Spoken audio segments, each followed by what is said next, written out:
வேட்பாளர் மதிப்புக்குரிய ஐயா திரு மருத்துவர் சுரேஷ்குமார் அவர்கள் MBBS BA அவர்கள் இந்த பாராளுமன்ற தொகுதிக்கு வேட்பாளராக இருக்கிறார். அவர்கள் முன்னால் ஒரு 2 நிமிடம் உரையாற்றுவார். ஒக்கலிபாளையம் வாக்காளர் பெருமக்களே, உங்கள் அனைவருக்கும் என் வணக்கம். தம்பி சொன்னது போல மக்களின் வலியை உணர்ந்து எனது பணியை செய்து கொண்டிருந்தேன். இப்போது பார்த்தீங்கன்னா, சமுதாயத்தில் இருக்கும் வலியை போக்குவதற்காக நாம் தமிழ் கட்சியில் இணைந்து உங்களுக்காக செயல்பட வேண்டும் என்ற எண்ணத்தோடு என் பணியை துவங்குகிறேன். நம்ம ஒக்கலிபாளையம் பகுதியை பார்த்தீங்கன்னா, கடந்த 10 வருடங்களுக்கு முன்பு இந்த மாதிரி குவாரி மண்ணையோ கல்லையோ சுமந்து பாரம் ஏற்றி கொண்டு லாரிகள்லாம் அவ்வளோ அதிகமாக இல்லை. இந்த 10 வருஷத்துக்குள்ள 5 வருஷத்துல இங்க ஒரு பெரிய நெடுஞ்சாலை ஒன்று போட்டாங்க. அந்த சாலை போடும்போது அதுக்கு கீழே பெரிய கம்பிகள் போட்டிருந்தாங்க. நானும் கூட தரமான சாலைகள் அமைக்கிறாங்க அப்படிங்கிற ஒரு எண்ணத்துல இருந்தேன். பின்னாடி தான் தெரிஞ்சது, சாலை போட்டு முடிச்சதுக்கு அப்புறம் பாத்தீங்கன்னா 12 சக்கரம் 16 சக்கரம் கொண்ட லாரிகள் இந்த சாலையை கடக்கிறதுக்கு வேண்டி தரமான சாலைகள் போட்டிருந்தாங்கன்னு அப்புறம் தான் தெரிஞ்சது. இதெல்லாம் நம் வளத்தை கொள்ளையடிக்கிற நோக்கத்தோடு வரும் திட்டங்கள். இன்னைக்கு வெள்ளலூர் பகுதி பார்த்தீங்கன்னா மிகவும் பாதிச்சிருக்கு. மாநகராட்சியோட குப்பைகள் எல்லா குப்பைகளும் வெள்ளலூர் பகுதியில் சேகரிக்கப்படுது. அதனால அங்க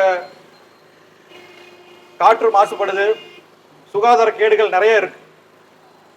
நாளைக்கு மலுமிச்சம்பட்டி பகுதியில் இருக்கிற குவாரிகள் எல்லாம் மாநகராட்சி குப்பைகள் எல்லாம் கொண்டு வந்து கொட்டுவாங்க அப்படிங்கிறது நீங்க எப்படி கொட்ட மாட்டாங்கன்னு எப்படி நம்ம உறுதியா இருக்க முடியும்?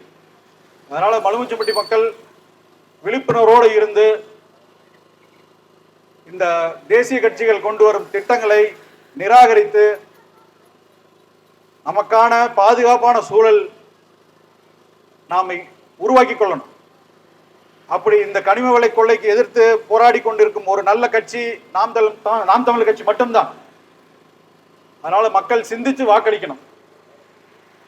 அண்ணன் சொன்னது போல சன்மானங்களை வாங்கிட்டு வாக்களித்து நம் வாழ்விடத்தை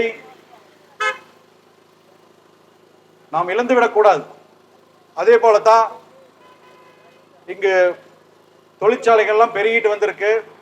இதுக்கு முன்னாடி இந்த பகுதி கோவை பகுதியில் பார்த்தீங்கன்னா பஞ்சு ஆலைகள் தான் இருந்தது. நம்ம பகுதியில எல்லாம் பருத்தி சாகுபடி செஞ்சுட்டு இருந்தோம். அதெல்லாம் போய் உருக்காலைகள் ஃபவுண்டரியெல்லாம் வந்துருச்சு. அங்கெல்லாம் நாம வேலை செய்யறதுக்கு நமக்கான தகுதி இல்லைன்னு வட மாநிலத்தவரை வைத்து வேலை செய்து கொண்டிருக்கிறார்கள். நமக்கான வேலை வாய்ப்பெல்லாம் நாம் இழந்து கொண்டிருக்கின்றோம். அவங்கெல்லாம் இங்க குடியேறதுனால அந்த பாதுகாப்பு இல்லாத சூழல் நமக்கு உருவாகிட்டு இருக்கு. அதனால மிகுந்த விழிப்புணர்வோடு இருக்கணும். நம் இடத்தை நம் மண்ணை காப்பதற்கு நீங்க நாம் தமிழ் கட்சிக்கு ஆதரவு கொடுக்கணும்.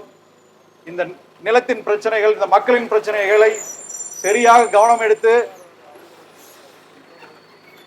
நமக்கான பாதுகாப்பை கட்டாயம் நாம் உறுதி செய்வோம். வரும் 2024 தேர்தல் களம் ஒரு முற்றிலும் மாறுபட்ட ஒரு களம். ஏன்னா பாரதிய ஜனதா கட்சிக்காரங்க கிட்ட வாக்கு கேட்பாங்க.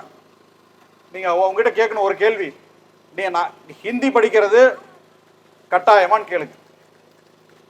நாம் ஏன் ஹிந்தி படிக்க வேண்டும், ஏன் மும்மொழி கல்வியை நீங்க எங்க மேல திணிக்கிறீங்கன்னு கேளுங்க. ஒரு கோயில் கட்டிட்டா எல்லா பிரச்சனையும் முடிஞ்சிடாது. இந்த பூமியை நாம காப்பாற்றணும். சாமிக்கு ஒரு கோவில் கட்டுவதால் இங்க நம்ம பிரச்சனை தீராது.